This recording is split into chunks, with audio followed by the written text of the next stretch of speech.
Hello, this is James Arthur Ray, the author of the New York Times bestseller Harmonic Wealth and my latest book, Life Unleashed, How to Live Life on Your Own Terms, Harness Your Unique Genius, and Have Maximum Impact on the World. Now, I hope you've read the book. And if you haven't, you can check it out. I would highly encourage you to do so. If you've been following along over the last several weeks, I've brought from Life Unleashed the concept of stress. What it means, what it doesn't mean, how to deal with it most effectively, most importantly. And what we have learned is that stress is not the enemy. The enemy is twofold. The enemy is, number one, your mindset regarding stress, or how you interpret particularly stressful situations and utilize them accordingly. And secondarily, lack of recovery. Stress is not the enemy. The enemy is your mindset regarding stress. Stress is not the enemy. Your enemy is lack of recovery. And so we've gotten into the mindset of stress and utilizing that to your advantage in great detail in the previous several videos. Again, go back and watch those if you haven't caught up, because they've been unfolding in succession. What I'd like to get into much more deeply today in the brief time that we have is the second portion of the enemy, if you will, which is lack of recovery. Stress is not the enemy. The enemy is lack of recovery. Now, there's multiple arenas that we must explore when we talk about recovery. First and foremost, the physical body. Your diet. Let's start there. You see, I find consistently that most people are wanting to have ultimate human performance, the peak of their potential, and they're feeding their body low performance fuel. You know, research shows that a large percentage of the people in North America are grossly overweight. Many are obese, which is 20 pounds overweight or more. Why is that? Because we eat very poorly. We live to eat versus eat to live. Get the difference?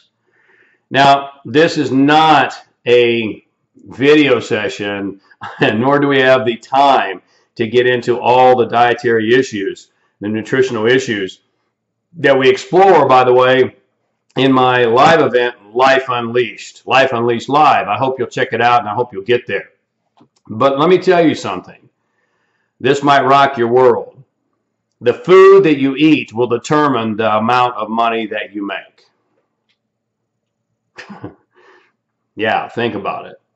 The food that you eat will determine the energy you have, and therefore the energy you have will determine the actions that you take. The actions that you take will determine the results that you produce. Does that make sense to you? And so you cannot have ultimate human performance without high performance fuel. High performance fuel consists of a lot of oxygen. First and foremost, the number one nutrient of the body is oxygen. You can go days without food, weeks without food. You can go days without water. You can only go minutes at most without oxygen.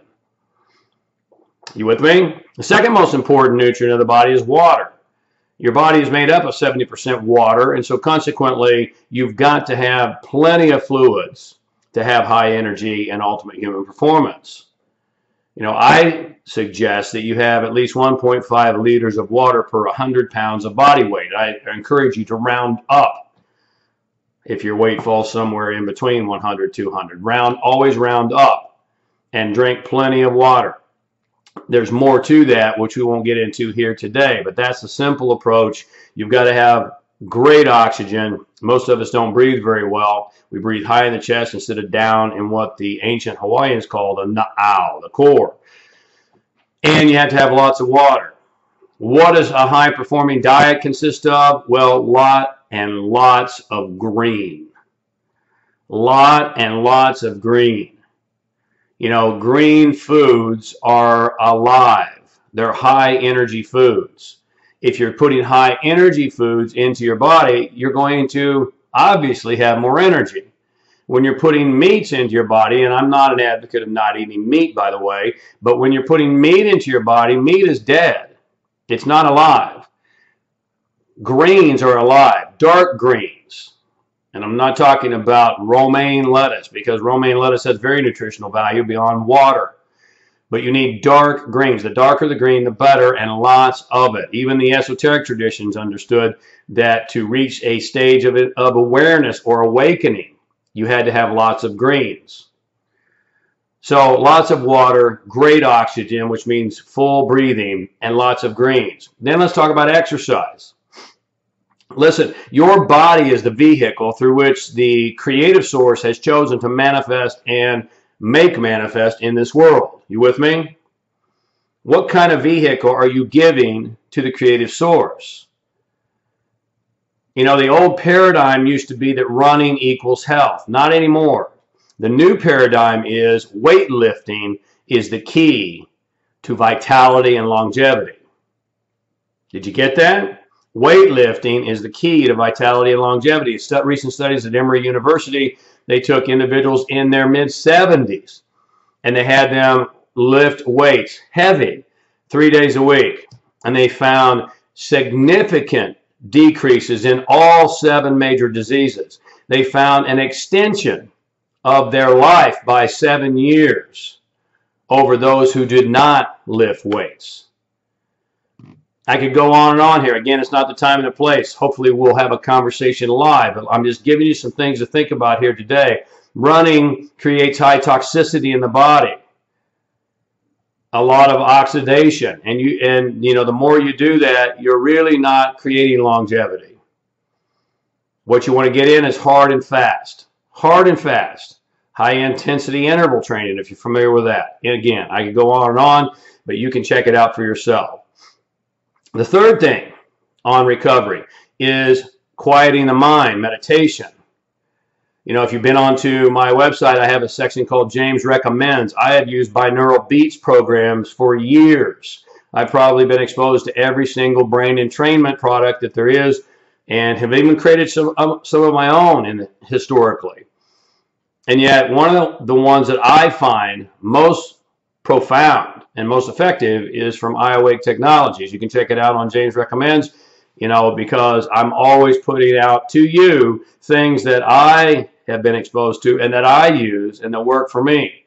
You know, if you're not familiar with the concept of entrainment, then again, we don't have time in this brief session today, but the bottom line is that when you use a binaural beats program, it takes your mind to an alpha, theta, or a delta, a state of high or deep, I should say, meditation that it takes Zen monks 20 years to potentially get to. And through technology, you can get there immediately. That relaxes the mind. That disengages the mind. It's very important. Just like when you go to the gym and you exercise the body, you then have to rest. You really push the muscles, you have to rest because it's in that recuperation, that recovery, that the growth is born. You with me? Same with the mind, especially in the West, when the mind is always going. You have to have that time. And I'm not just talking about sleep. Sleep is important. Sleep is important. You should get at least 6 hours, in my opinion. That leaves 18 hours the rest of the day for productivity. You sleep 6 hours, you have 18 hours in every single day for pure productivity. You know, I could go on and on here, and again, I'm racing the clock because I want to keep this brief. But meditation, contemplation, disengaging, relaxing, recuperating the mind. And then finally, here's what research teaches us about productivity. Multitasking is so 90s. You know, some people believe that you're most effective when you're multitasking. And ladies, you tend to be more effective at this than men. Research shows that men, however, don't shoot the messenger, men, however, are more productive and more effective at producing results, manifesting results in the physical world. Why? Because they're more focused. Multitasking is so 90s. You know, we spend 2.4 hours a day, research tells us, in distraction in our culture. Distraction on what? Well, let me check my email. Let me see the kitty videos on Facebook. Let me see who's posted this or that or the other. Let me have a chit chat over here or over there. Let me daydream, right? 2.4 hours a day in distraction. And that doesn't aid recovery. In fact, it decreases recovery. I could get into the research. We'll do that at a later date. But here's what research proves in ultimate human performance and extreme productivity is that you can be productive and laser focused for about 90 minutes maximum at a time. And so what does that mean? That means you go for 90 minutes and then what do? You take a 10-minute break. Set a timer on your watch, on your computer, on your phone. Every 90 minutes maximum, you take a break. Now, it's important what kind of break you take because, look, you're going after ultimate human performance. You're going after extreme productivity, right? You want to accomplish your intentions and goals.